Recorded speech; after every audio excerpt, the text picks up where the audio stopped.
What's up, guys? Welcome back to the Epic Handshake Podcast, the podcast about epic people that deserve an epic handshake. You can find us on Spotify, Stitcher, Apple Podcasts, pretty much any podcast streaming platform. And don't forget to check us out on YouTube and you can find us there at the Epic Handshake Podcast. Simple enough. There you can see our smiling faces, the awesome background that we have here in Jeff's studio, and super excited to be here. Be sure to check us out on Instagram as well at the Epic Handshake Pod. But yeah, today we have Jeff from RDR Gear. He's a local here to Salt Lake, just like I am. Jeff, do you want to introduce yourself? Yeah, so my name is Jeff Wilber. I'm owner of RDR Gear here in Salt Lake City, Utah. We've been now back in Utah, so I came back in 2014.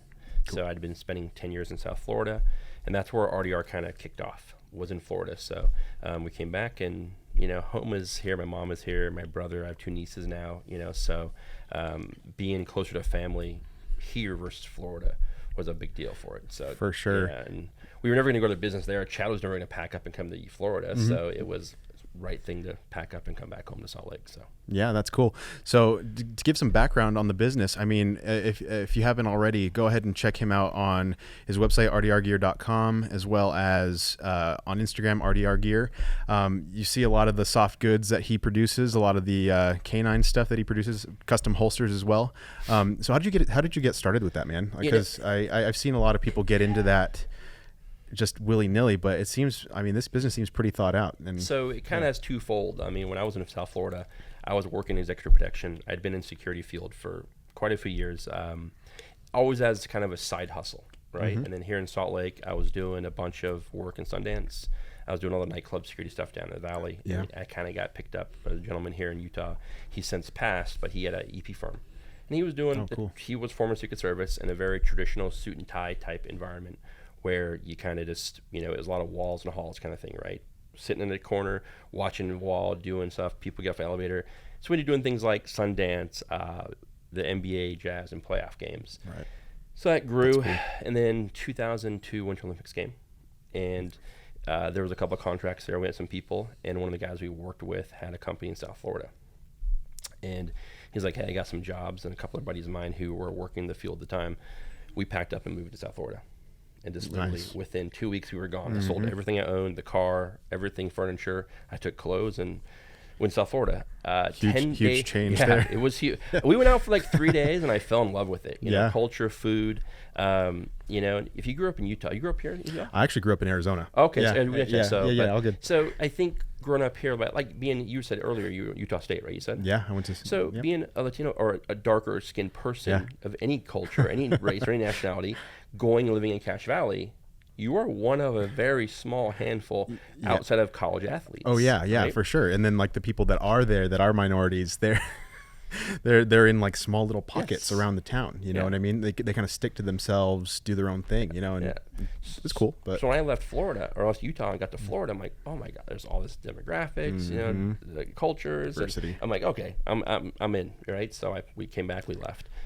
Lo and behold, 10 days after I got to Florida, not knowing the armpit of the country that South Florida is today, the guy who we went to work for was indicted for embezzling money from State Department subcontracts that he was providing security for.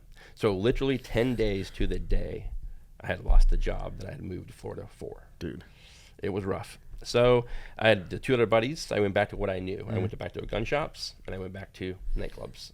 So when I got to get licensing to work as a guard in Florida, so the guy who helped us get licensed, he had a gun shop. So I went there and they came in there, run around, they vetted me, whatever. And that was my gig, working there at night or daytimes and doing nightclub security stuff at night. So that kind of picked up and then it kind of grew to the point where I was doing more EP work in South Florida. I got back with another firm and they issued us Glock 21s. They wanted us to carry 45s. Like, dude, this is South Florida, bro. How do we carry this gun?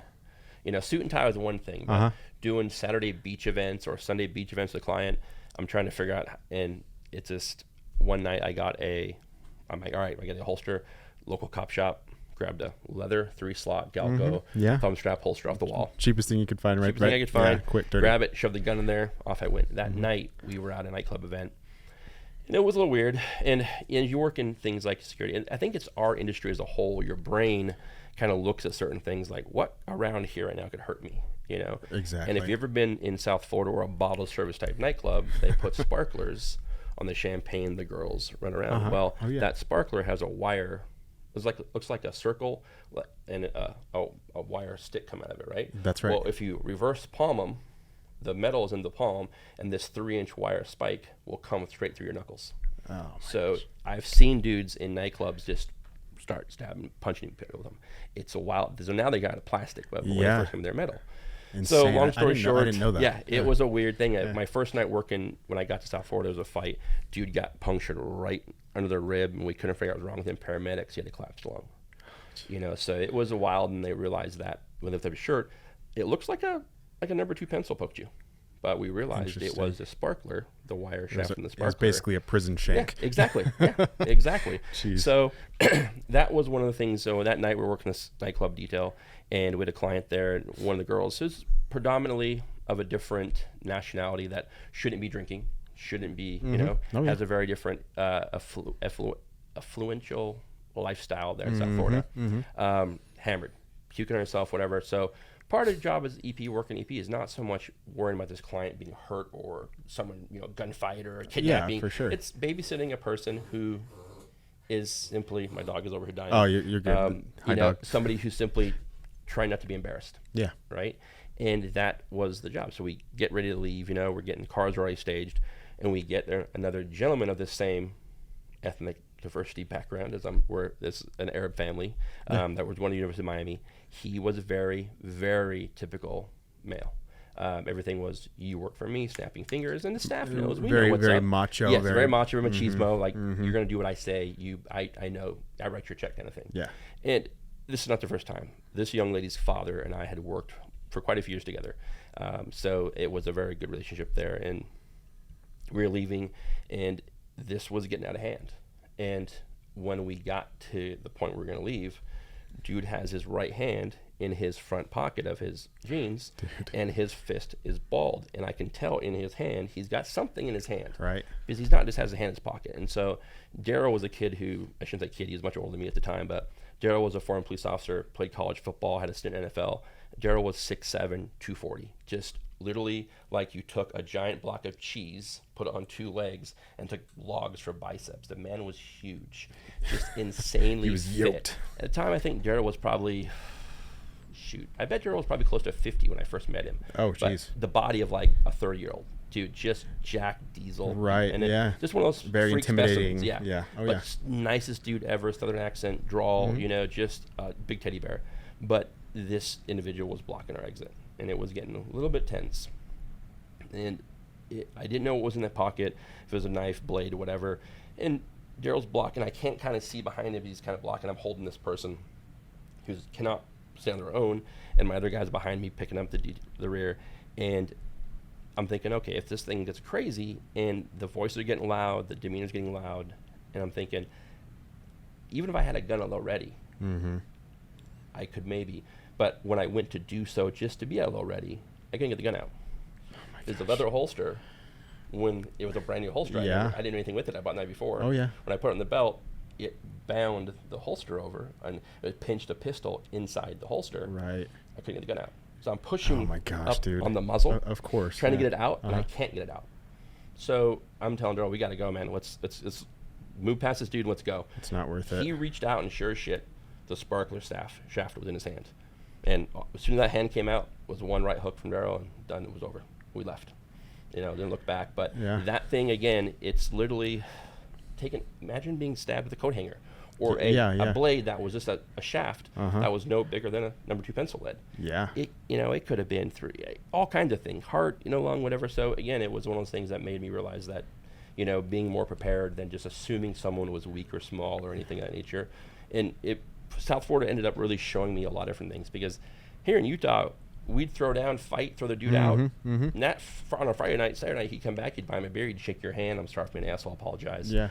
It's cool. There, people shoot, they stab, they fight. It's just, It was a different lifestyle. It seems like a really cutthroat area too. I don't know. I've always seen Florida as like, because it's such a mix of so many different walks of life. I mean, because I lived in upstate New York for a little bit, and a lot of people have their summer homes in Florida. And you get people from Jersey, Pennsylvania, all vacationing down in the closest. It's the equivalent of Utah, Arizona. People, snowbirds from the north come down, and I look at it like, there were parts. I remember going to like South Beach. My first time going down to South Beach, and it was like Park City Main Street with beach and sand.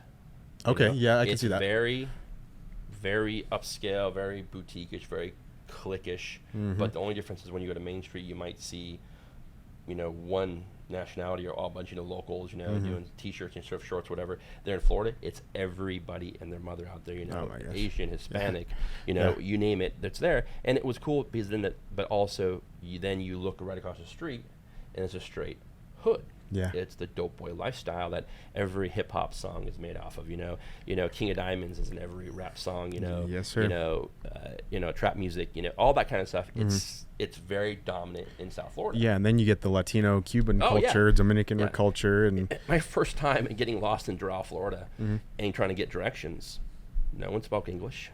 Yeah, street signs are in Spanish. Oh yeah, right. And so you're in little Havana. Oh yeah, and over time you learn some Spanish. My first girlfriend was Ecuadorian. I ended up with a Colombian. Nice. So I went the Latin route.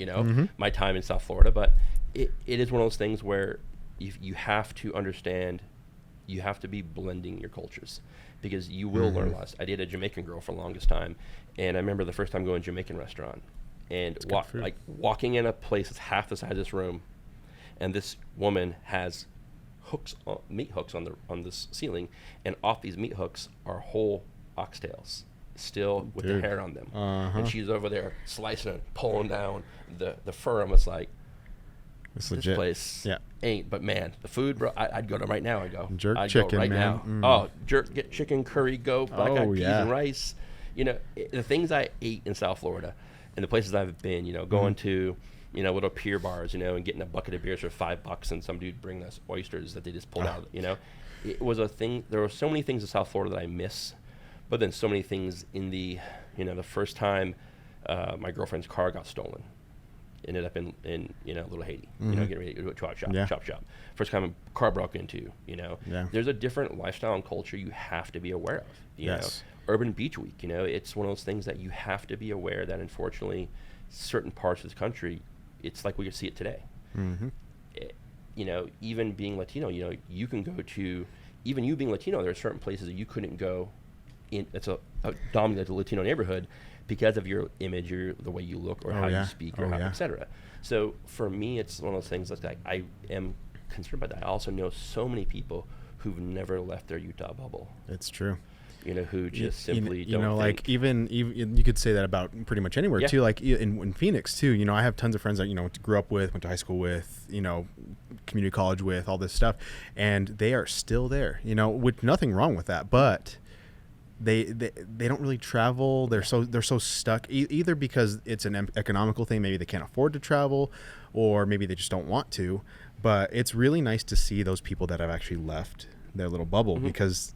I've seen a lot of growth, in them, and coming here. I mean, I didn't think that. The bubble is a real thing here for sure. Yeah. You head to the east side, on Salt Lake, and you're in a whole different world. You head to the west side, you're in a different, it's demographic, man. Yeah, but I like it. I have so many friends who will come visit. And it's like, dude, I haven't seen anybody white people all week. I'm like, bro.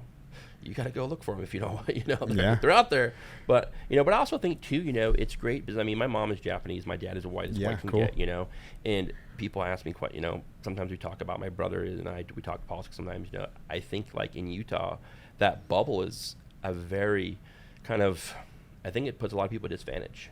It does. You don't learn the same work ethic as you get from a Latino culture and Asian culture. And here in Utah, you go to, I went to Highland High School, right? 16, all my friends had cars. Yeah. I walked to school until I was 18, right? To and from. I didn't have a car until I was 18. I didn't even have a car at all. Cool. There might be once or twice I could borrow the car. My mom was sick or dad was, staying home that day. But we were very middle class. But all my friends were middle upper class. You know, when I say middle, if middle had a scale of 1 to 10, 10 being middle, I was more like a 2. Okay, know? Yeah. Because we didn't have a ton. So you'd be hitching rides. I think I was in that same boat. Hitching rides. I had one buddy who had a car. He'd pick us all up. You know, we'd give gas money once a month. You know, or he'd come to the house. My mom would make dinner. You know, stuff like that. So we had, and those guys became your kind of core of your boys through high school. I played soccer through high school, so we were on the same team and all that. We kind of were together all the time, right? And that was something there. But I see now today, it's like, dude, I mean, 13-year-olds iPhones. You know, it's just like, I think it's everywhere in the country, but here in Utah, I feel the farther east you go, the more of a common practice that becomes. Oh yeah. You know, it's true. You know, and it's I think in a way it's setting you up for failure in the future. Yeah, which is unfortunate. I've seen a lot of that, unfortunately, in my own family. You know, in my own family that live here. But dude, that's crazy. So, with that being said, with all South Florida, you know, all that stuff. So, you know, those experiences that you had, you know, as far as your, you know, doing security, all that stuff, that kind of inspired you to kind of come back to Utah and do this stuff, right? I mean, that kind of segues into the... When I had that first experience with the holster, I was like, dude, this is... So Raven was the game right at that point in time. Yeah. Raven Concealment was the big dog. So at the time, if you went on Raven's website, I think their lead times are something crazy, like 18 weeks. Are they even still around? I believe I don't know what they do these days, honestly, because they're one of the companies that's within this industry that I don't know why they're not more dominant on social media. Right. I know they had some shakeup with internally, and they were kind of the first ones to do the injection molded route. Right. And then Bravo Concealment followed in suit with that. Not many other guys have gone the injection molding because it is expensive, you have to do a lot of volume unless you're doing it on site. And I believe Raven does have a machine that explains a lot, where they do some of the stuff on site, but the tooling cost to have a selection of holsters is not, it's a pretty big investment. So that's something like Safariland, for example. That's why Safariland is pushing that 7 series to eliminate the human touch of making holsters. Right. You know, so that's one of the things there. So when I started looking at that, I like, you know what, I'll order one from Raven. And like 12 weeks goes by or something like that. And I call them up, ask kind of follow up on an order, and like, oh man, we don't have anything for you. I apologize. Okay, well, can we? No, we'll put you back in the queue. Call you when it's done. Like, what? Okay. I got to go back to the beginning to get, you know, to get what I need. So that was kind of, for me, it's like I'm sometimes vengeful like that. It's like, okay, you did me dirty now, so now I got to like come back. So I started Googling what goes into one of these things. What's really into one of these Kydex holsters? And I had seen a lot of knife sheaths, you know, and that's where a lot of Kydex Bolatron stuff came from the knife industry. And I'm like, all right, so I had a 1-bedroom condo in South Florida. I was living in 690 square feet. And I had a foreclosure below me, a foreclosure across from me, and a foreclosure next to me. So I'm in a 4. My only neighbor was across diagonally on the other side of the building. That's nice. So it's kind of cool that way. So I'm like, I went out, bought a bunch of plastic tables. I bought a bandsaw, a belt sander, a couple of miscellaneous tools, some clamps. I bought knife kits, this weird little, it looks like a waffle iron minus the griddle. So you put your piece of Kydex and you put your foam in there and you pull it, this chain, you crank it down. I would cook the Kydex in the oven in the kitchen. I would run it to the bedroom, put it in this press, crank it down, let it harden to the point, then I'd put it in the freezer to let it cool. I'd take out the freezer, I'd come back to the bedroom, and I would practice and cut these things. I'd put a big-ass tarp over the bed. I'd lock these 2 in the bathroom. I had these 2 same dogs at the time. I'd lock in the bathroom so they wouldn't die on the Kydex, and then everything, and I would clean up after, and that was it. And I was working, doing the EP stuff. I was working 4 days on, 3 days off, and 3 days off, I would pick up a shift at the gun shop or the nightclub, whatever, and I just augment my time there. But in the evenings, I was doing this Kydex. I did that for 13 months before we actually sold anything. And the reason being for that is Chad at the time, my brother, I mean, he's my younger brother, he was here in Utah going to Westminster, getting his MBA. Sure. So that's how it actually went from me and a hobby. It went from the hobby in the condo to using a storage shed that had no bathroom, no AC in South Florida, as a roll-up door and a bucket in the corner and a porta potty across the way. Nice. And that was where it went. And then my brother and my dad came out. We rented a bigger space, had a bathroom, but no AC. So we made a little garage door, you know, swamp cooler AC units. You just roll in the door, set the door on top of it, and that would make it comfortable to work. We did that for a few years, and that's where RDR started becoming an actual business. Right. We had a website, we had all that kind of stuff going, and Chad was managing a lot of them here. He'd email me orders. I'd build the orders. He'd email me labels. I'd package the labels, and that's how it went. Ship it out. And it just kind of grew from there. And but we actually started out with my brother putting a business plan together for his final project at school. And that's where we came fast forward 10 years. And that's where we're at today, expanding from the original Kydex holsters to having the soft goods, doing the Safari Land wraps, doing the FFL, the SOT stuff, and that is kind of where it's evolved now. So it's an actual business. And there are ups and downs with that, and younger brother is the boss. It's sometimes I want to break stuff. Maybe like kick him out. I don't know. No, he's probably threatening to kick me out a few more times than I have. So probably, but it's cool. Like with that type of business, this type of business model. I mean, it's you think people, me being an outsider, I always think, oh, they probably just quit their job right away. But that's not usually the case with you. It's gradual, with that kind of thing, and it's really cool to see where you've become. But I guess I just didn't have. Now people know where you've been, and so it's been a long road. It's been a long road. I mean, seeing how things evolved. I mean, when I first got in the game, being quitting my job and doing it full time in Florida. At the time, it was Booth or Armadillo Concealment. Booth was one of the early guys. John Filster, and then Rob Tran at OTG. And a lot of guys, Rob has now done some different things. I think got married or whatever, but Rob was, a lot of times that Rob had questions. I mean, there were times me and John would be talking, just on the phone, bullshitting about stuff, and kind of growing from there and just learning ideas. But a lot of it was a lot of R&D. When I first started Kydex, man, there was no knife kits. There was no index fasteners. Oh, no. I mean, because today, literally with $500 and a blue gun, you can kick off a business in holster making. And if you don't even want to buy the blue guns, you can go buy pre-made shells that someone else has already done for you and bend them and just sell them at the local, swap shop or the local gun store or whatever case may be, right? Gun show. But now when I first started, man, we were cutting wooden dowels in half, and you'd notch them for the channels for a light bearing holster. The belt clips you see today, they're foamy clips. I would cut 1.5 inches wide strips of 125 Kydex. I'd cut them. I made a jig. I would bend the edge. I'd bend the little corner, drill my 2 holes, and scoop out the 2 sides in the belt sander to make each one of those clips. That holster from start to finish was handmade.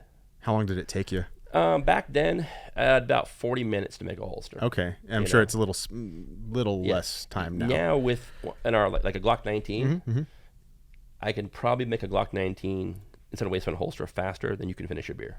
Sweet. So it's about now down to, and then we have I got the part-time guys now. They do all the injection molded stuff or the vacuum form stuff. So for the retailers, so it's a pretty fast process now. But it took us. I mean, our first step away going into a business side of it was a $20,000 investment on just molds. Wondering, man, are we going to make this back? Right. Now we got to. Who do we sell these to? It's always a risk, But it's nice because I've seen your stuff around the state. The state, pretty much. We have a lot of great dealers here in down the at Valley. Ready Gunner. I've seen them at what's the other one? Gallanson's, TNT. Impact Guns used to be one. Impact had some things change up over there, but the Impact store here in Salt Lake does well with Ogden is a dealer as well, and then Get Some Murray is the one that kind of they had some structuring and whatnot with those. So, but I mean, and also to inside the gun and then TNT, and each of these stores, it's funny you look at these and you being a local, each one of these stores has had his ups and downs, this crazy turn. Neil at Ready Gunner is like really the savant in following the flow, maintaining. He's had very little ups, very little downs, or a lot of ups, very little downs. He's been able to get the right brands in, build the AR builder area, the coffee, the service, the staff, the range. Dude, he's really, honestly, avoided a lot of the pitfalls. Oh, yeah. I think the other stores in the Valley have kind of had their fair share of oh, man, where's our identity? What do we do? What do we bring in? Where Neil and Buffy really have just stayed this course. And it really does show when you walk in the store. Yeah, it does. They put a lot of love into that place. A ton. You can see it on their website. Yep. You can see it when they run sales. They care about people that come in. They want you coming back. And people like Dave Acosta, he would always him and his family always there, and I don't know, I just love shops like that. Yes. And so you getting into a shop like that, I think, in my opinion, I think that was an excellent move, and what's a funny story about Ready Gunner is the person who, when I made the appointment to sit down and meet with Ready Gunner, and it's something as a feather in Casey's cap. Casey was the person I met with at the store to pitch the product to come on board. Oh. No, very few stores you'd ever meet a female as not even an owner or operational owner for that as well. And then someone who's going to meet with a vendor to approve a vendor coming on board in the store. Interesting. You know, and that was, I want to say 6 years ago now. Yeah, so pretty wild, you know. And that's what, you know, there's a lot of people in the industry who just, you know, I think the gun bunny culture is one thing. You can be an attractive female and still be a gun owner and be a shooter and be with the guys, you know. Yeah, and she is definitely one of those women who kind of embody all of that. You know? Yeah. I think her and Neil do just from what I've seen on their social media. I mean, they're very good about informing people, but still taking badass pictures, you know, video content, all that stuff. And I don't know. I think that really they're very relatable people. Yes, very much. You know, and I think they invite a lot of people that wouldn't otherwise come into the gun industry, which is cool. Yeah, and it's on a large scale too. I definitely think they have. You know, that's one thing too. I think. With the industry, my friend Heather, she's another Arizonan, but she used to work for GoDaddy, and Heather was a huge influence on me. My brother and Heather, I joke with them that when I first started social media, they were like trying to break into this steel vault with spoons. And they graduated to sporks at one point in time, and then they graduated to chainsaws and axes, and then now they're using dynamite, right? They're in. Yeah. But man, I would push back on my brother so hard. And I'm guilty of that. Sometimes where it's like me growing up in the industry, you know, I've been in this industry now 25 years, you know, physically in the gun retail side, shooting side, gear side, whatever, in some level or another. I just never left it, whether it be full-time, part-time. You know, when I worked at Point Blank for many years doing the armor stuff, it was just, that's where a lot of this stuff grew in my knowledge of like, okay, hey, I know about this, but it's changed to this, right? And so it was one of those things where you really have to kind of be open to someone's ideas, because a lot of the ideas that have come to this shop came from my younger brother, who's definitely not the same gearhead that I am. He has definitely a different perspective, right? Yes. I mean, in a good way. Yes, 100%. Yeah, sure. Yeah, so I think that's where the culture has changed. Not everybody has to be some OG gun guy, this 2A dude, whatever, to have these ideas or develop ideas and social media ideas. And I think in the retail side of it, where you look at a store like Ready Gunner, is that no matter who walks through that door, they create an experience for that person, whether you're the OG who's been there forever or you're the first time dude. And outside of something in the valley, like maybe Gallinson's, is where you get this wealth of knowledge, this rad looking, unique, very off the normal of gun shop, and you get this really cool family vibe and a huge selection of product. Yeah. Oh yeah. You know, and that's where I think where you have the north end, the south end, and everything else in between. And, you know, when you talk about vibes too, like you go to Gallinson's, you see the graffiti alley there, you know, the artwork alley, you know, and it's I hate saying it like this, but it's in a very, you know, semi-liberal area, you know, and it's smacked, you know, and I think it's cool that, you know, the businesses next door are like super cool with them doing photo shoots. And I mean, maybe they're not super gun, you know, pro gun or anything like that, but they still allow them to do that. I've seen random like just random like cool little boutique clothing shops, whatever, and you'll see a picture of somebody in one of their ads, like, oh, that's the Walt Gallinson's, you know? And it's just cool that these people are using, you know, and they don't look at it as a gun shop. They just see this amazing, you know, artwork, and the level of detail those guys put into those murals is phenomenal. So, and Tim being so forward, like, yeah, come, let me pay you to come put this on my wall, and then I'll pay you in 6 months from now to come back and take it down and put another one up. Do another one. Oh man, so that's pretty cool. So and then you get down south at Ready Gunner. It's right there on, is it Main Street? Main Street. Yeah, is that 8th North, something like that? Yeah, something like that. And you get a whole slew of like just commercial stuff, but their shop always stands out when I drive past it. I love it. I think the biggest thing with those guys is how well they're sold. I'm surprised how many other gun shops in the valley between there and here have zero presence on social media. Yeah. You know, I don't understand why, you know? You know, and it's weird. Being on the back end, because I actually worked at a part-time at a gun shop here just in, that just opened up not too long ago here in Salt Lake. And I can tell you, actually, I'll just say it. It's Legacy Shooting Center. Mm-hmm. I worked there for a bit, man. I'm gonna say it. It sucked working there because it's a corporate entity. Yes. It's big box. It's big box. Sportsman's Warehouse, great store, but since they've sold out to American Outdoors, they have weird policies, weird things that just, and they jumped into the gun shop, tactical shop, range realm. But they didn't know what the hell they were doing, and it frustrated everybody. And they wonder why none of the employees knew what was going on, because they didn't even know what was going on. No, that is definitely where you could be. I'm the store manager of Legacy Sports or Legacy Shooting Center. Yeah. Well, you're not actually managing your store until 9:30 when your email comes from corporate on what's going on for this week. Yeah, and I know that because I've had that experience for working in running a gun shop in Florida where the owner was a very high dollar individual. Mm-hmm. And simply wasn't on a non-on-hand high-dollar individual, but from the cameras and the receipts of the day, he felt that was enough to know what was going on in the store and then dictate procedure and policy. Mm-hmm. When Legacy opened up, you knew, right? I mean, the way relax. The way they set the store up, it was a very unique because it was very big box. It was like Bass Pro and Cabela's had a baby, and Legacy came about. Yep. And then I was going there one night, and I planned to go on the weekend and check it out, and I see this thing on social media where they had these issues with people bringing their own NFA products in, where they were going to have to review someone's stamp and verify what was what. It's like, bro, first of all. Yeah, as soon as they released that, dude, we were looking at each other as employees. We're like, I'm not doing that. Yeah.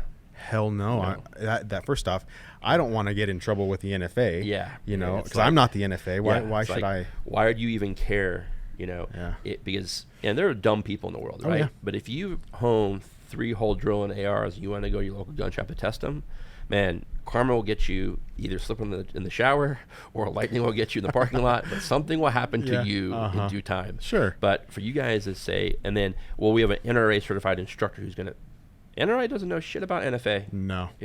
Red shirts, dude, the red shirt culture out there, and I'll say it, and I don't care. Please do. It is the most horrific process and program. It is the puppy mill of the firearms instruction world. It is. The bigger check you can write, the more cert you will get, and the more free time you have to stay here, the more we'll give you. Right? We don't care if you can articulate a point. We don't care if you can articulate a topic or a standard or a method. If your check clears, you'll get these certs, and here's your red shirt. Have a good day. Yes, sir. And it's sad because it does, but I think it's good too because now so many dudes have like, you know what? I'm not going down the road. I'm going to go this way. I'm going to learn. I'm going to bring my own to the table. And there's a lot of, you see it too. There's a lot of dudes who just, unfortunately we get some cats who just think they can do something, and there's a sucker born a minute, right? But hopefully when that person does see they got duped, it's shame on me once, shame on me twice. That's on. So hopefully they seek that training, because I tell people all the time, and it's expensive to go to a 2-day class these days. Yeah. It's a small vacation. And then you see alternatives like USCCA. Putting and I can see what I've seen firsthand what those trainers are doing, and honestly, a lot of them that I don't know your opinion on USCCA, but I think it's much better. Yeah, much better. Yeah, and I think overarchingly, I think, and the NRA is not out for our best interest. They're just out to make money now. Agreed. And they're just out there to bend the will of whoever's paying them a little extra under the table. It's all obvious life. Yeah, and so think places like organizations like USCCA, they're in it because they genuinely want to find good trainers. It's a pretty nice vetting process too. I think they have the USCCA. I think they attract that individual who already is looking to become that small business in this space. Yes. Right. And therefore, with the way they market, the way they have their information, their membership process, and all that, there is a much better road to getting and vetting the individual who's just simply not, hey, I've been shooting all my life, let me do this. Where this dude's actually been on this path for a while, either investing in himself in personal classes, training, or comes from a teaching background, maybe a teacher, maybe somebody who was a trainer at their job, whatever, military, non-military, etc. The USCCA, I think, actually draws that person to fill a better niche and a better role in regards to being a small business exactly in the firearms industry versus being, I'm a firearms instructor, let me try to make this a business. Yeah, let me jump into the corporate. Yes. You know, because let's be real, NRA is definitely corporate at this point. The way they run everything, it's like they have somebody at the top and then all the little minions. You know what I mean? And it sucks to see that. But yes, it is. I mean, the fact that you don't have to have any vetting, you just roll up, and you know, it's. I remember a friend of mine. She called me one day, and she went to one in Bountiful, and there was a CW class, and it was free. I'm like, what? She goes, I'm going to go. It's down the street from my house. I'm like, don't waste your time. Yeah. It's like I said, it's free. I said, nothing is free in life. Whatever is free, you paid for it in some way or somehow. Right? And she goes, oh my God, I got there. It was an open house from a realtor who did the open house and gave a CCW class. It's probably Jake. So Jake, you could actually use that. So if I want a rip on the commissions in the house, if you actually do that. Yeah, so, same here. I'm just like 2%. Yeah, please. 2. 5. Yeah, at least. Okay. We split 10. So cool. But, you know, so that's something there. And I think that nowadays people, and there's like Chris Odyssey, Chris coming up, and then Scott Advent Training, and with Josh at the farm, you know. Oh, yeah. Like the farm, man, it was, so a little back from the farm. In 98, how long you been in Utah? Since 2015. Okay, so it's been it. So, you know, so the old folks out there like myself, the Pro Arms used to be this gun shop on Redwood Road Drive-In is? Yes. Across the street was the Utah's probably first TNT, so to speak. Yes, right? I've heard that. It was the law enforcement place where everybody shot, bought ammo, bought uniforms, etc. It was a one-stop shop kind of thing. They had like, I think it was 10 pistol bays and a pneumatic steel plate rack in the middle around the pneumatic system. Cool. Yeah. Then it had 2 lanes of 50-yard rifle in there. And that was the spot to be. So that's where I first started working in 96-ish. I think it was on my first time working in a gun shop. And that was where kind of everybody cut their teeth on. And it was the place really to be in the valley. And that was where, when you did a CCW class, this guy Chuck Hinson used to teach these classes, you would score on an LE score chart, but the CCW class was a Friday, Saturday, and Sunday. So Friday was a lecture portion. Saturday was this kind of rubber gun, holster, concealment type class. And then Sunday you'd come in and shoot the qual. And that's how and then, it was one of the things that nowadays as you rolled through and 4 hours later, you're done. Right? Yeah. But I tell people too, it's like, oh, I just got my permit to carry a gun. Like, what gun you want to carry? Well, I'm thinking about getting this thing that fits in my change pocket of my jeans. Oh, jeez, yeah. It's like, it's such a strange thing. I see so many people, and it's not a bad thing per se, but also too in business, I got to make sure I don't talk myself out of a sale, but also making sure that you get some information. Like, hey, man, like yesterday we filmed a segment on carry gun, training gun. Yeah. Right. What is the difference, and is there a difference? And I think a lot of people, when they're first getting that concealed carry permit, and the NRA instructors, I went to a class just to sit on one to kind of see.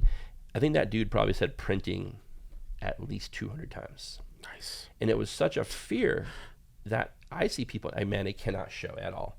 Like, dude, let's break this down. Number one, we have permitless carry down in Utah, right? But before that, you had a piece of plastic in your wallet that gives you a legal right to carry a firearm under a cover garment. I don't care if you got a goiter on the side of your hip and everyone in the world can see, that piece of plastic says you can do so. Yeah. This is all in your head, this printing thing, right? Yeah. That you have to hide this pistol. And then you're going to get something, I'm going to use this deep concealment holster. And it's like, okay, so when you actually have to use this gun, it's like fumbling through 7 layers or whatever to get to the gun. Exactly. Come on, Yeah. And there's nothing in the permit process that actually discusses the actual task of concealed carry, simply just where you cannot and where you can conceal carry, so. Yeah. And, I've never been really worried about printing because, I kind of want people to, maybe know, if they know what to look for, I want them to know that I'm carrying, like, not saying that like, hey, I'm going to keep you safe, no, I'm going to keep me safe, me and my family safe, and then maybe you'll come next. But, you know what I mean? I'm okay with people seeing that and things like that. So I don't know. When I first started training with Steve and EP stuff, he goes, there's threat indicators. And then, fast forward, it's funny how he said that, because my friend Heather was like, hey, you should take this book, Gift of Fear, from Gavin Becker. Yeah. And there's a lot of the stuff in Left to Bang and all these books and whatnot.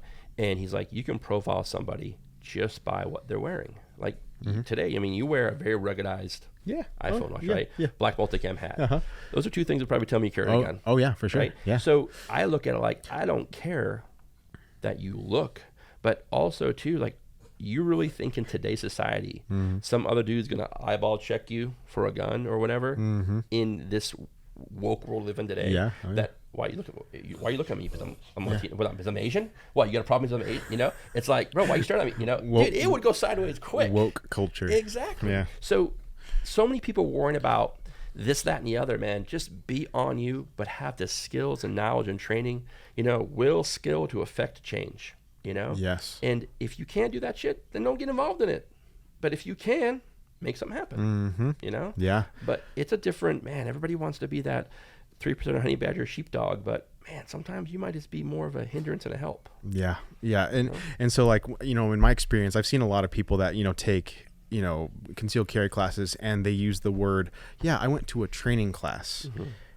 No, you went to a concealed carry informational class. Yes. Like, you went to a licensing class. Yeah, you went to a licensing class, an informational, strictly informational, no hands-on. Yeah. And there's this misconception that there's training involved with that. You know, and I think when you carry a gun, obviously it's your personal responsibility to, you know, if you're going to spend $600 on a gun, spend another $600 on some training. You know what I mean? Yep. Spend another $1,000 on, you know, not just gear. No, the gear doesn't make the shooter. It's the education, it's the practice, it's the dry fire, you know, things like that. And it's learning from people that have done it, you know, and I don't know. It's one of those things that I really like to pride myself in. Like, I really like to go out and learn from other people that have done it. I mean, I know I've mentioned him before, but Dave Acosta, when he was live, I did one of his classes, and man, that was fun. That was I learned a lot. He made it relatable. He made it fun. But that was when I realized, oh, this is a training class. Yeah. You know, because I fell into that trap before. I think all of us do at some point. I think too, it's like, I don't think I've ever taken a remedial. I don't want to say remedial, but like an intro level. Sure. Right. When you roll in and you look around you and you know that everybody here is pretty much a first timer. I have yet to do one of those where I didn't learn something leaving. Yeah. And my one thing, my buddy Jake Gregson, he's a dude. He works at at Camp Williams. He's one of their firearms instructor. I don't know all the Army technical terms for Jake's. I'll have to look him up because I actually work at Camp Williams. Okay, so, Jake's a good dude. Yeah, so probably one of the most knowledgeable riflemen I've ever met in my life. And then when you look at like the what's that?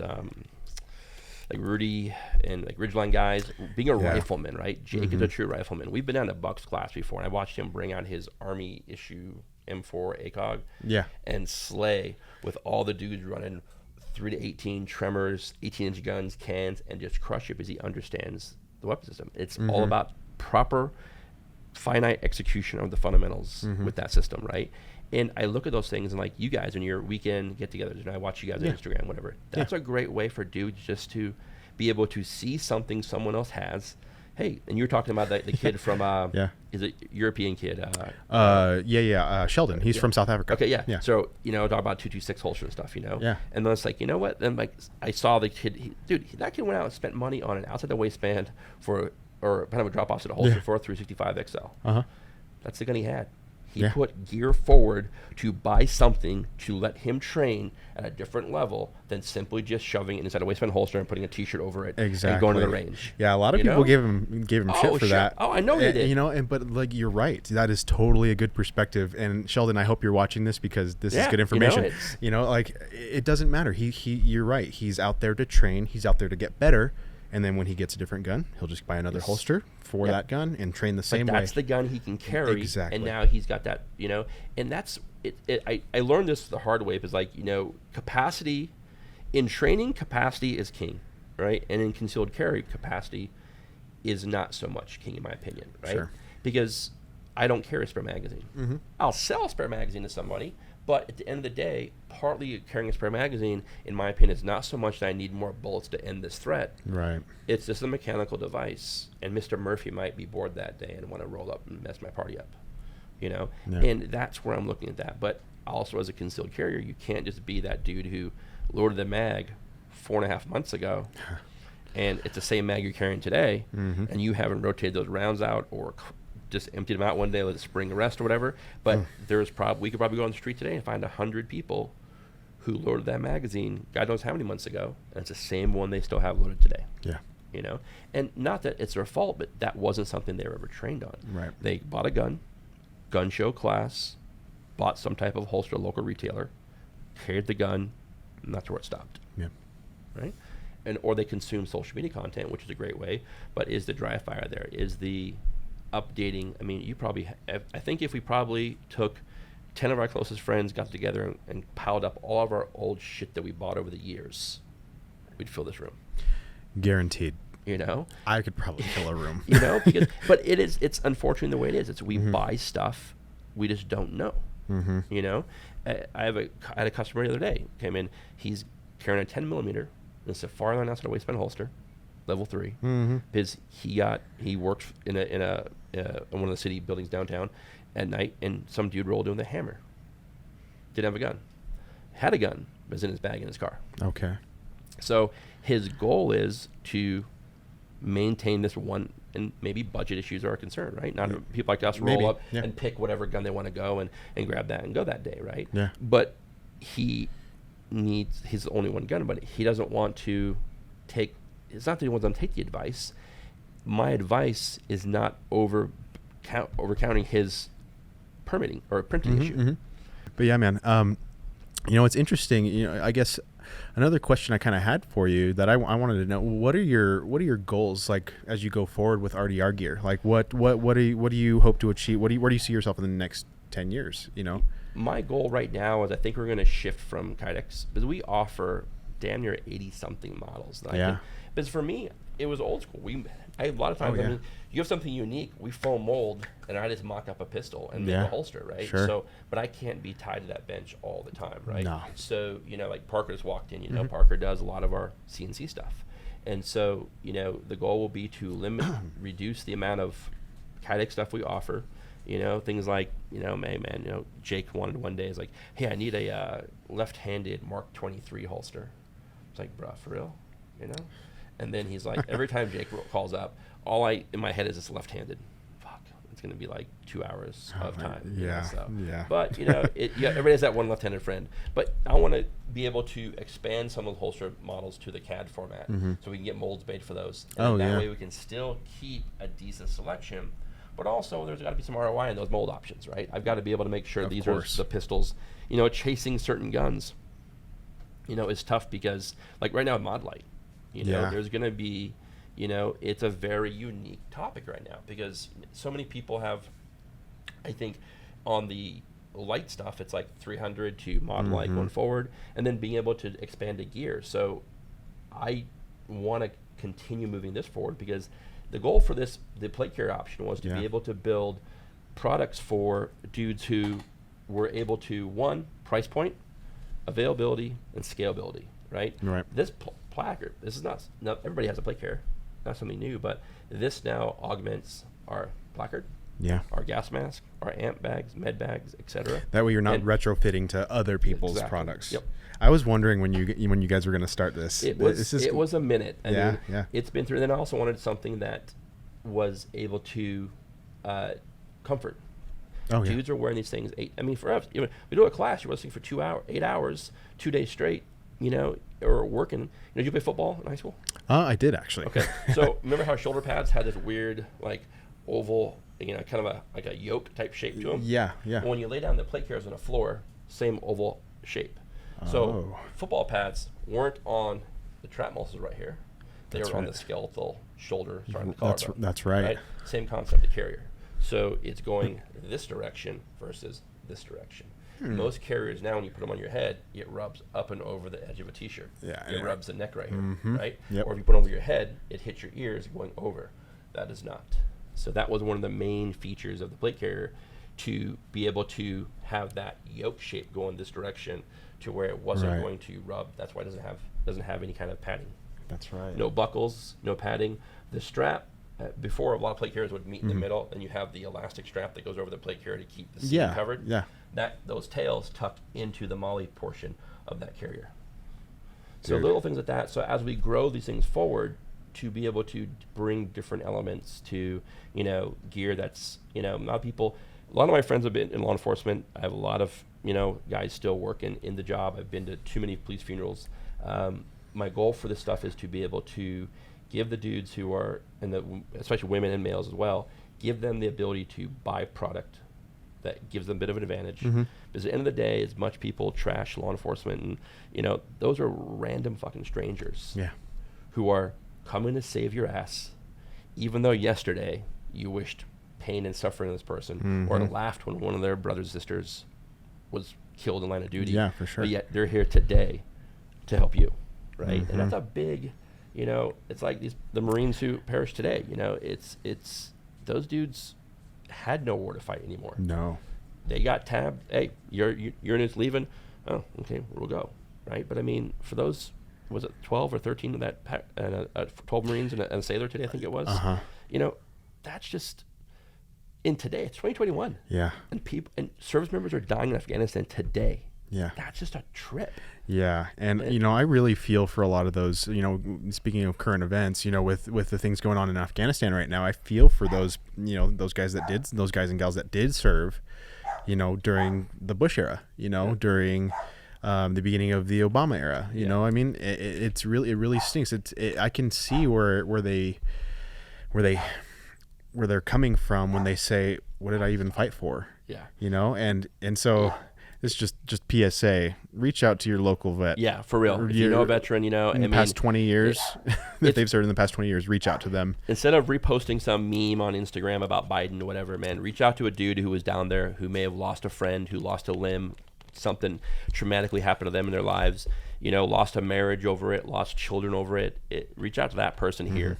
Wasting time impeaching Biden or whatever, man, that's a big issue, yes. But right now it's taking care of the service members who were down there at one point in time, came home, and now watching this unfold again this many years past mm-hmm. their time in service in Afghanistan. Yeah. So, the political issue, man, that's another time, another day. But make sure the people who are down there are taken care of, and you just go, swing by their house, grab a 6-pack, or just go out for lunch or something. Just make sure they're okay. Yeah, and I do know quite a bit of people that did serve during that era, and it's some of them are like, okay, well, I served my country, I did what I could at the time. We made some success, we made lasting an impression. He's like, I made a lot of friends there, Afghanis that are my mm-hmm. friends to this day. I don't know, he's like, I don't know if they're still alive, but I know that we're still friends, and if I was to go back, they would welcome me with open arms. If they came here, I would welcome them with open arms. But it's just, I don't know. It's still one of those things where I'm like, I feel for you though. I look at it and I really think like, man, like when these guys deployed, this was a person that they met, and this person had never seen a cell phone, never seen internet, never had a CD player, never had a Big Mac, and now this person is welcoming this individual who's from the States as a soldier, mm-hmm. and the soldier has to trust this person who looks just like the dude who is trying to kill them on the daily. Yeah, the mental stress of that alone, the wonder if this dude is being coerced because the Taliban has his sister or his wife or his little mm-hmm. brother or whatever, that alone to me is a big mind fuck. It's like waking up every day wondering, we're going on patrol with this interpreter tonight. Is this dude really got our best interest? Is his information really vetted? Man, I can't imagine. I'm not prior service or anything, but God, I can't imagine the stress that must put. Then when it doesn't happen, the bond you build with this dude is like, that's beyond brother. That's blood. That's family. And now mm-hmm. you're sitting here and knowing that what the horrors you saw over there that happened to people, that's going to be possibly his fate or his sister's fate or his brother's fate or his parents. Yeah, man, the toll for that dude. Well, just think about that too. Like you see a lot of these young kids that are, these young Afghani kids never lived under the rule of the Taliban. Maybe a little some remnants of extremism, but I mean, they've lived a relative compared to their parents or their grandparents. during the Russian invasion. Yeah. I mean, they're living a little bit better. They're living better. Now they're seeing what their grandparents saw. They're seeing what their parents saw. And it's frustrating. It's sad. I wish there was something that we could do as citizens, but it really comes down to leadership. Yeah, it really comes down to it. It comes from the top. I mean, it's like Haley was saying about some about generals or whatever. Man, it's like who advised the president, who is the general who's making the calls. I mean, man, it is a roll downhill effect, and it needs to.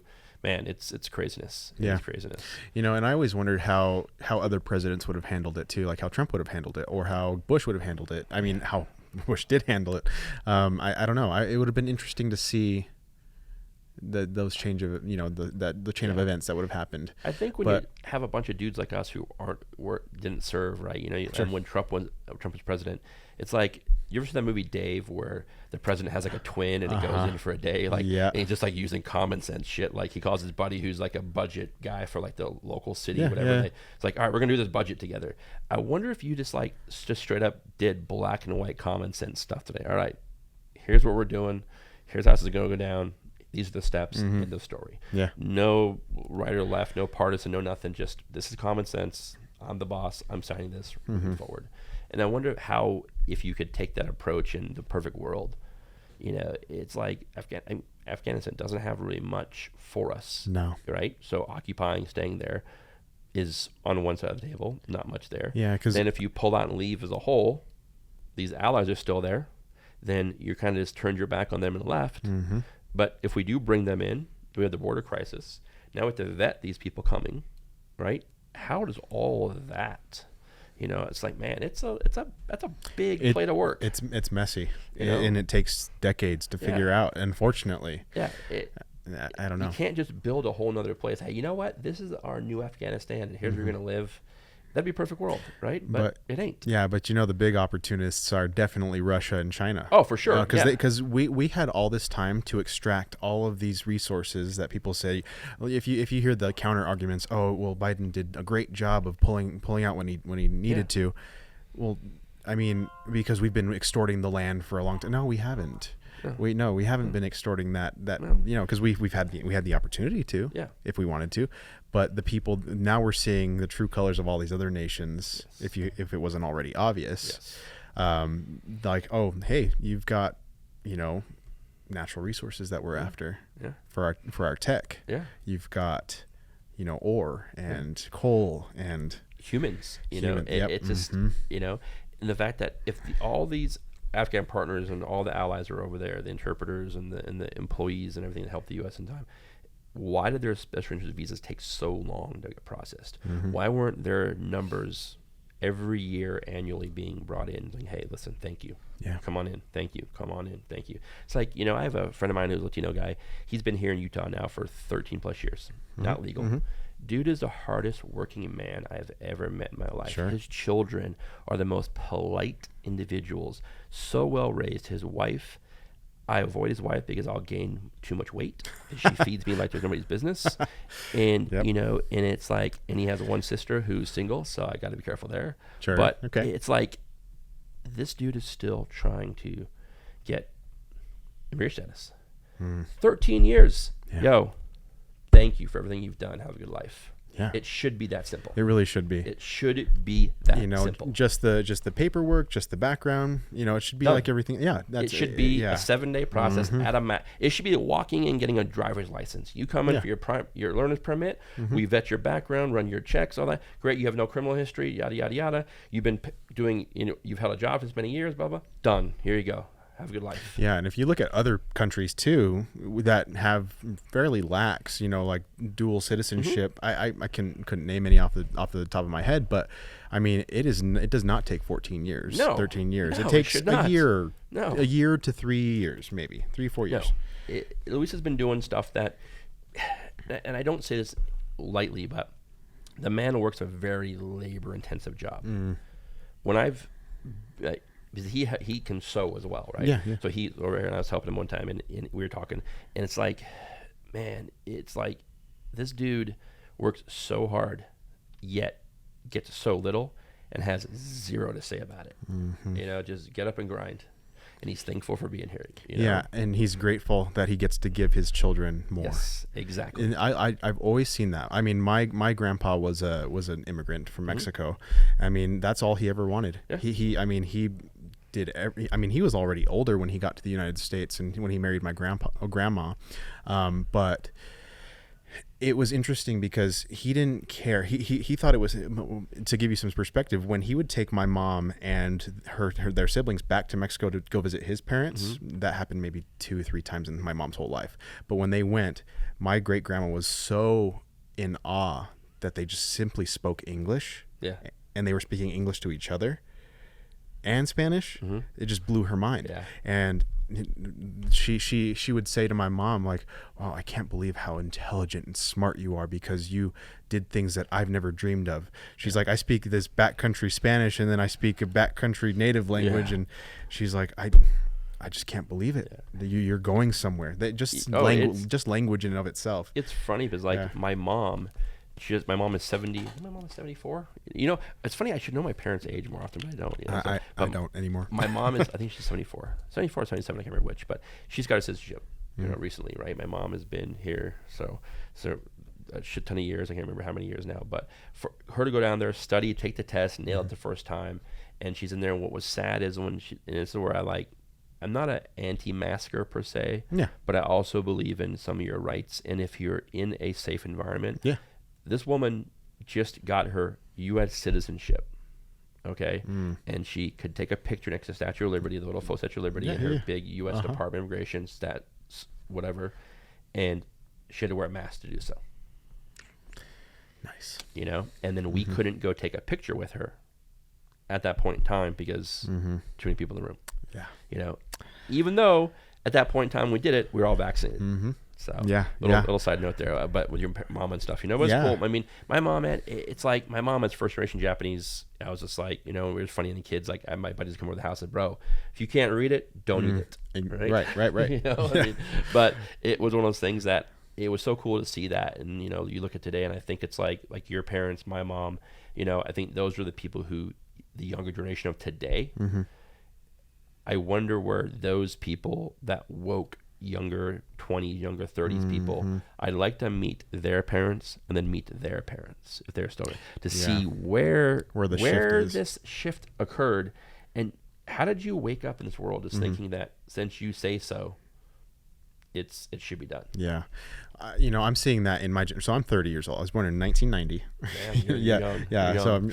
And so I see that in my generation, and a few years younger, and anyone born from 1990 to 2000, yes, those are millennials, but it's the generation slightly after us. I think down the road they'll consider us the same generation, and we melded together in some way.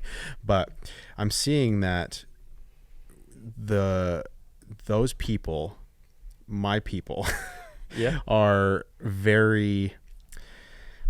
our parents were very hardworking. They a lot of them, like, if you let's say the demographic here in Utah, in Salt Lake, a lot of the people that were born in the 70s, 80s, in late 60s to mid 80s, they worked hard. They went to school. If they decided to go to school, they did a trade, and they were fairly successful at it. They're the children of the baby boomers. And there's ours where, okay, we're living in a fairly nicer time, no wars necessarily. And, our parents, educated in some way, shape or form, are providing for us. And now we have younger siblings now that our parents are very established. And they're getting everything they want. Without having to necessarily work for it. It all depends on the family, but I think generationally too, I think tech has a lot to play into that too. I mean, they have everything at their fingertips. If they have a job, they can spend that money immediately at touch of a button.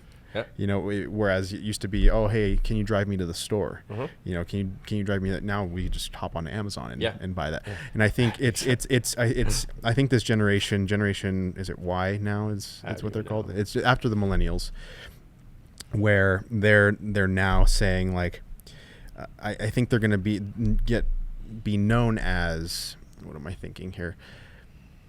The give me generation. Yeah. The give me generation. And it's sad to see it. It's funny because, like, my brother, you have kids? Yes, I have a daughter. Okay, how old? She's almost 2. Okay, 2. So, Reese, my youngest niece, is 2.5 now. But Roey's 4 and a half. Mm-hmm. She's a small human, right? So this little girl is a small human. Little lady. Yes, she is literally like 4 going on like 14. Uh-huh. But me not having kids, and I had nieces, I'm like, oh man, they're so awesome. So I'd hear Roey say something or whatever, and I just go, oh, I'm gonna get that. And my brother's like, yo, you can't be buying my kid a $40 doll just because you felt like you wanted to do it. Yeah. It's not getting a good example. And I'm like, yeah, whatever. And it got to a point where it got kind of heated. It's like, yo, this is gonna stop. And I, as not being a father, I didn't understand what he was trying to curb. Yeah. One day, this little 4-year-old, she starts hustling me for toys. She's randomly telling me what these models of these toys are, what these Barbies are, and these LOL surprise dolls are. Yeah. And she's hustling me and putting the seed in my head, but she knows I'm going to get her something. And she's actually prepping me. Ooh. I'm like, she's tailoring the wallet. Yes. Yeah. I was like, this little girl is planting the seed in my brain so I get the right thing that she wants. And so Dude. I had to realize, too, and it's like, when Christmas came around, she wanted one of the Barbie dream houses. Yeah. And it was like, this is a pretty expensive gift for a kid. And I'm like, I'm just get it. The child's like, man, listen, do whatever you want to do, but no Barbie dream house. And it made sense. But it's like, man, she can't just, because if that would have showed up, she literally said, I want, not I'd like to have, but I want this, I want that. And then my mom got her a gift, and then she threw a tantrum that the gift wasn't what she wanted. Oh, so now I saw what my brother was trying to curb, right? Because at 4, my God, could you imagine what that's like at 14? Oh, jeez. I'd have to I'd have to ship her off somewhere. Yeah. I wouldn't take that. Yeah, no, exactly. So it was interesting to see, and I honestly had to realize too, is like not being a dad. There's a difference in uncle. And difference in dad. And it's so now when I do check with him, say, hey man, I'm gonna get this. Is that cool? Yeah, if she doesn't have one or she already has one or whatever, and that kind of stuff. But I do see where my brother's not trying to build that same individual that we see a lot of today, or we see on social media having a tantrum, having, like that chick who was, somebody posted on Instagram. Some girl's like, she was boycotting something by covering herself in her own menstrual blood. Oh, gross. I was like, what in Christ, how does that even process into your brain to use that as a way to voice your opinion against whatever the hell in the world? This is not a third world you live in. No. You have Amazon, you have Facebook, you have Instagram, you have a fancy car, you go to a great college. What is your life so hard about that you have to do this? It's like, bro, and people would think, I'd rather have a daughter who was a stripper than have a chick who lived in a woke lifestyle. Yes.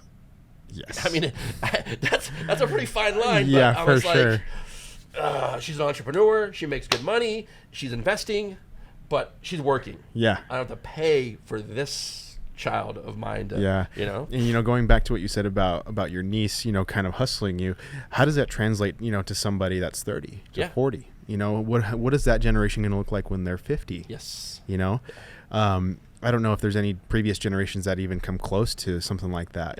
I mean, people, I think it was the turn of the 20th century, and then it was like the people born after the baby boomers that are like the forgotten generations, so to speak. They still did fairly successful things and things like that, but I don't know. They earned it. They earned that stuff. And even before that, demographics were different. Technology wasn't there. There's nothing like it. And it's interesting to see how their kids are going to turn out. Yeah.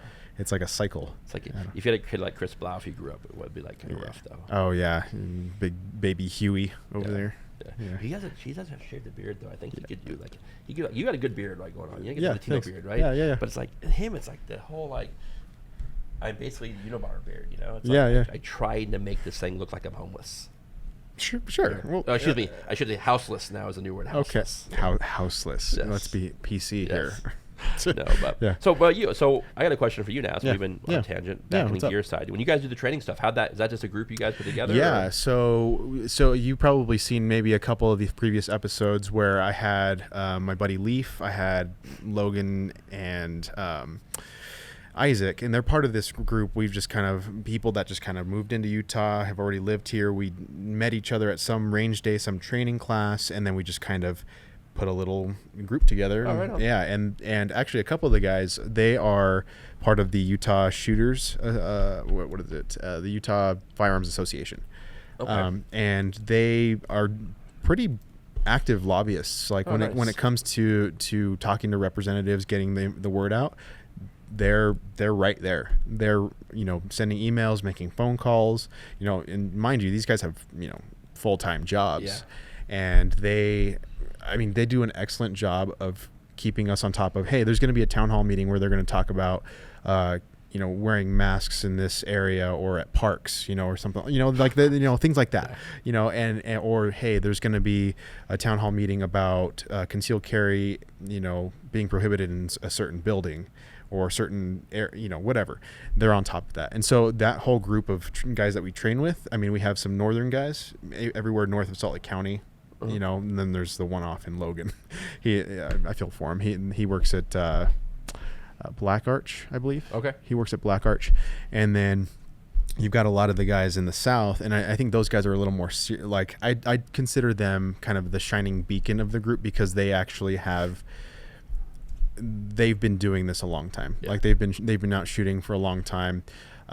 They probably bought suppressors as soon as they could, as soon as they became eligible as far as age was concerned. But I think a lot of those guys we've just kind of adopted in over time, like Sheldon, South African. I met him through Jenny Simons, who was on my first episode, and she's an ex ski racer. Okay. And so her and him came out to a range day. Then him and I became friends. I invited him out. Dude, he's taken to guns very quickly. Yeah, I think too. It's like having a female in the training group. Yeah. It's like it's one of the things that I kind of like. I get hit up a lot. Like, hey, I'm so and so. Here's my Instagram. Here's my Twitter. Here's my Snapchat. Blah blah blah. I'm getting into guns. Would you mind? I can do some shout outs for you, and if you send me some free gear. Like, okay, first of all, you said the word free, so.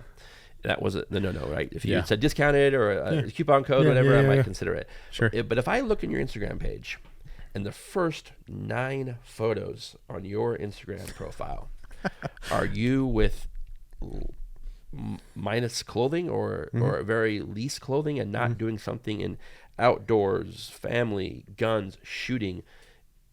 And if you're shooting, it can't be in a tank top. It's cut off. It looks like you got mauled by a bear, right? Yeah, and that goes for you men out there too. I don't want to see crop tops and booty shorts. Maybe Chris will do it. Dwyer in a crop top and booty shorts. Jake does work out. He is, so he does. He's kind of fit. Yeah. I want him holding a Chick-fil-A sandwich too with his. And a lot of Latinos like redheads. So that's true.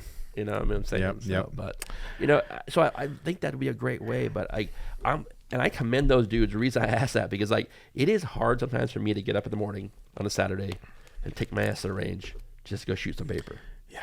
And I think it's because, one, I got to do it for the YouTube stuff. Yeah.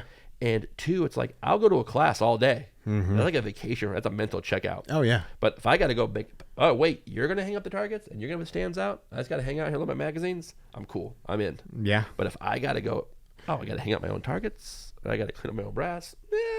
I'm kind of like, you'll sacrifice. I'll roll TNT and just kind of shoot some paper and go home. Sure. Yeah. So, but especially in the wintertime too. You know, I'm never excited to. Let me rephrase. I'm excited to go shooting and to train, but I'm also very much against the cold weather.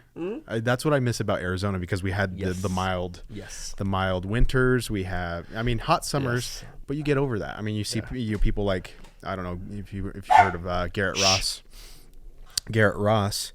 He's a guy I follow on Instagram. He's a really good guy. He's a good customer at Cubo, Roger. He is. A lot of Cubo stuff. He is, and he's out there daily almost. It seems like. I don't know. I'd have to ask him his schedule. They're in his girlfriend or something, or wife or whatever. She has something to do with guns as well. Yeah, in Arizona. Paige is her name. The chick who shoots, I believe, is her handle. Or something like that. Her dad owns AZ Shooter World. Great store. I went there one time. World. Killer store. I really wish that was a thing when I was there, but it would have been maybe a 30-40 minute drive, but I would have done it. Yeah. I mean, I was traveling 30-40 minutes to go shooting anyway, because I live smack down in the middle of the city. But I commend those people that go like Garrett, that go out. Yeah. And make an effort. I mean, he does do some training. He trains people. He makes some cash. Yeah. But I don't know. I'd like to get to that point where I'm like, okay, I'm good to go Monday, Wednesday, Friday. But that's the thing. Like, I'm sure you can commiserate when you have a business, when you have a lot of, you've got responsibilities with your brother, with your family, whatever. You can't always dedicate time to that, even though you really want to. Like I like, for example, I do a little bit of YouTube. I do this podcast. I have my full-time job with the guard, and then I have, I want to spend time with my little girl, and my wife, and it gets hard, because you try to juggle all of that, but you have to prioritize too. I needed a hotline when COVID came and get our Biden money. It's like I've always been self-taught golfing, right? So I now golf quite a bit, but it's like I'd rather go golfing than I'd rather go shoot guns. And people are like, oh my God, that's so. But it just sucks. I joke because like I try to get Jake and Vlad to come out. I was like, yo, you guys should get golf. Pick up golf. It's a great way to close deals, whatever, right? But it's one of those things that it does give me a break from gun stuff all the time. Yeah. Because at the end of the day, the YouTube content is crazy because it's buying guns and buying gear and whatnot. It's hard to, because the gun review stuff and then using the YouTube channel to share what we build, because with Instagram and Facebook killing all paid ads, they didn't want our money anymore, right? So it's like using YouTube to share information and doing a little more of a long format is helpful, because again, it gives me ability to share the different ideas, share the product, share details, whatever, and hopefully, but it's a growth pace. It's a long process. I mean, with Crispy working with us as well, Crispy Visuals. Crispy really helps me develop the YouTube skills to do the reviews, do the videos, and put this in together. I mean, it's because we take it down, put it up, take it down, but without this before, it would have been like, oh, tabletop review is cool, but at the end of the day, I think the videos do have some merit in regards to what kind of eyeballs they're bringing and how much detail you can get into for, that bigger product. So which reminds me, I'd really love to collaborate with Chris. His name's Chris, right? Christian. Yeah, okay. Crispy. Yeah, Crispy. Yeah. So we'll talk for after sure. this. I'd love to pick his brain just on media and stuff like that. He's such a, it's funny when you meet this dude, it's going to look like you just met this 14-year-old who rolls up in a white BMW, right? But the dude there's not many young men I've met who are so driven and goal-orientated and execute that path as well as Christian does. Yeah. He is, I joke with him, like, he's 25, he's that age of, business, girls, lifestyle, everything else going on. He's 25 years old. I mean, for me, that was 23 years ago. For sure. Right? So I was in the same boat, but at the end of the day, he's on such a path that the sky's the limit for him. Yeah. It's onward and upward for him. Yeah. I mean, even people my age, I mean, I still have a lot I want to do, I mean, even when I'm 50, 60, I want a lot of stuff I want to do, a lot of stuff I want to experience. It's cool to see people like that. Yeah, for sure. It's cool to see people like that. Yeah. So, man, that was we were blowing through this stuff like nothing. We went politics, we went guns, we went gear. We went a little trash talk to the Syndicate kids. Yeah, they suck. Don't watch their channel, bro. How did you survive the Ice Road comment, dude? Who in Christ's name watched the Liam Neeson movie? I literally zoned out for a little bit there because I was just like, "What is going on here, dude?" Taken. As soon as Taken was made and done, that was the last Liam Neeson thing they ever did. Yeah. Man, Taken. Was that after or before Chronicles of Narnia? Bro, come on. Yeah, exactly. I even gave those guys, like, I have a Star subscription, It's like, yo, you guys like all these lame cheesy movies so much. Yeah. Use this and pick some. But I will say, I don't know who's worse, Crispy, or Chris in not watching movies. I can't. That's your judgment call because I haven't met Crispy yet. But I'll assess it as soon as I meet him. What was the movie? Tom Cruise, Jamie Foxx, and Show Me the Money. No, Tom Cruise is the hitman. Oh gosh, I don't remember. Oh damn! I know what you're talking about. I don't know the name of the movie. I've seen it. Anyway, me and Jake were talking about one time. Right, because Jake was doing the USB 45. Yeah. So we were talking about that movie, and Chris is like, I haven't seen it. I'm like, bro, how have you not seen? Damn it, it's on the tip of my tongue too. Yeah. But we were both like, how have you not seen this movie? Jamie Foxx and it's Jamie Foxx in it. Yeah, right? yeah, and Jada Pinkett. Yeah, yep. Shoot. Yeah, I know what you're talking about. Came out a while ago. Yeah. So yeah. One of the best gun handling scenes, because Tom Cruise comes from an outside waistband holster from retention and dumps these two dudes. Damn, I can't remember this movie. But anyway, it's gonna kill me. I'll find it and I'll just pop it up here. Ending question for you. I saw you get to the ending question last time they were doing the prison thing. Yeah. If you could go back in time, ooh, live a 10-year span, any point in time in history, knowing what you know now, what span of years would you go? Ooh, you're saying like any decade in history? Any decade in history. Oh man. Okay.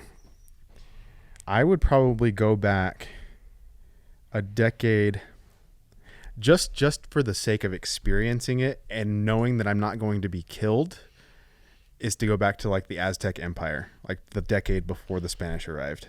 Okay.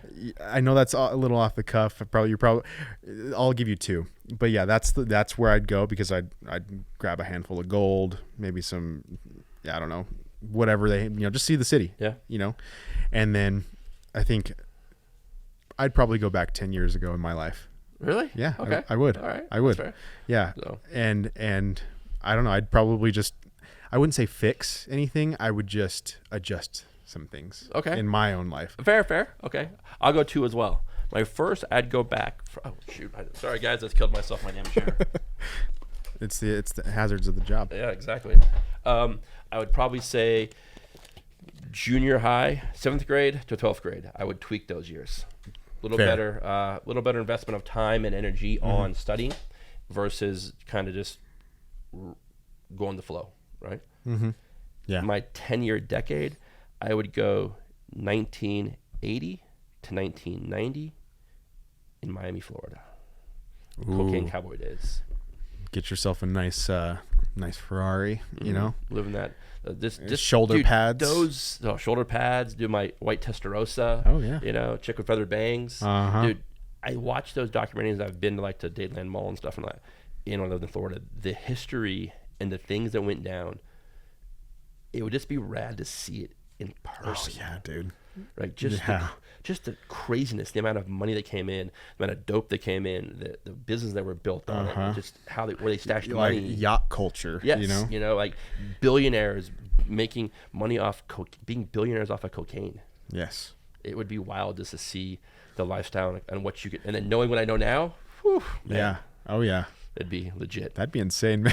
That'd be a good time. I'm curious to hear what your thoughts are. Yeah. Listeners out there, where would you go? Where would you go? 10-year gap, anywhere in the country, anywhere in history.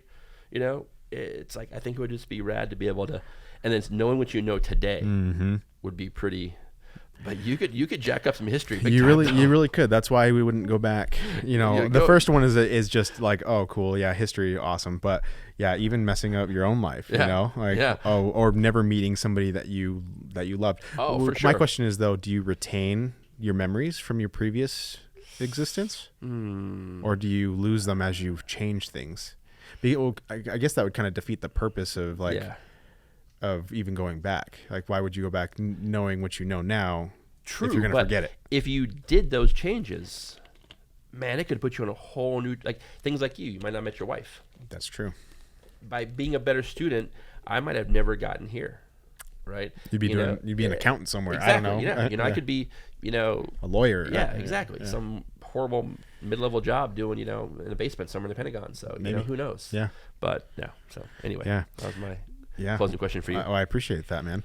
Well, dude, I don't want to take up more of your time, but I just appreciate you coming on. I appreciate you having me. Been great. Locals is awesome. I always think locals man. is cool. So, when you had Jake and Chris, I'm like, damn, bro. I was like, those two sucked up an hour and a half of your time. Like, all right, I probably should Yeah. Get my slot in too. You know, Yeah. sure. And I appreciate that, man. No, like I think this has been really good. I appreciate the banter. I appreciate just you just giving your insight on stuff, man. No, but is there anything before we end? Is there anything you want to plug? Anything you want to shout out? If you guys have questions, you know, the website is rdrgear.com. Best way to get a hold of us is info at RDR Holsters. If you guys are watching on Instagram, DM. I usually try to get to DMs in the evenings, you know, but website is up and live. Everything's there. You probably can't see it, but there's about 30 bins behind this. Safarland, these are all Safarland 3D holsters. So if you guys need RDS holsters, if you're doing that Red Dot Life, swing by the website, check it out. Otherwise, Instagram and Facebook, all same RDR Gear, and that's about it. So. Yeah. Well, cool, man. Well, right, thank you so much for being on. Yeah, thank you. I appreciate it. Yeah, but we will see you guys, or you'll hear us in the next one. Yeah. Yeah. See ya.